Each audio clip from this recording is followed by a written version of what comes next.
do a Valentine's cake. It's going to be a really cute little beehive with little bees on it. And instead of doing the regular bee colors of yellow and black, we're going to mix it up and do some pink, since it's for Valentine's, pink and red and a little black also.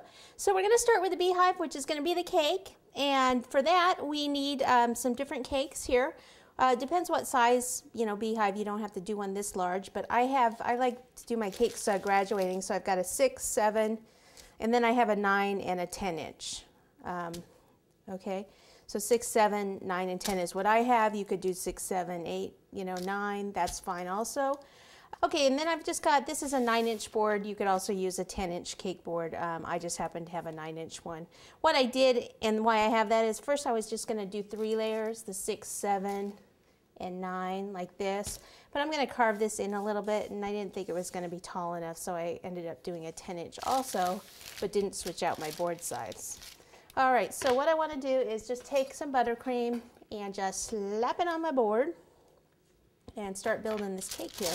Now, if you want to put filling in it, you can, or you can just leave it as cake, which is what I'm going to do. So if you want to put filling in it, then what you would do is you would cut each of these layers in half, and then just put a dam of buttercream, stiffened buttercream around there, and then fill it with whatever filling you'd like, and then put your next cake on top.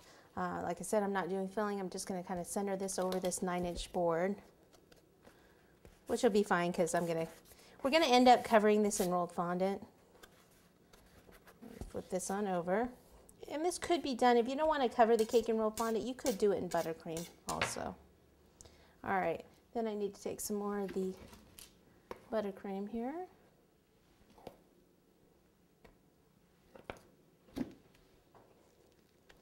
Just kind of spread it out a little.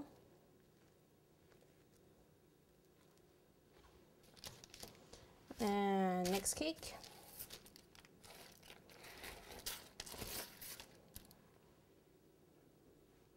Place it right in the center.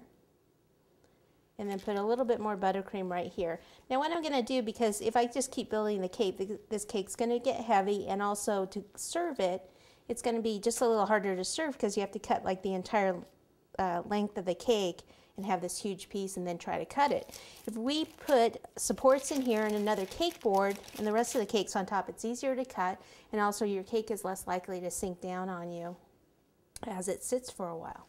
So I've got some boards here. I'm going to use, this is a 7-inch board. I'm going to use that.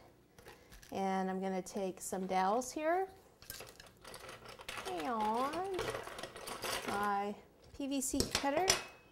All right, so what I do is I take this and place it right down the center.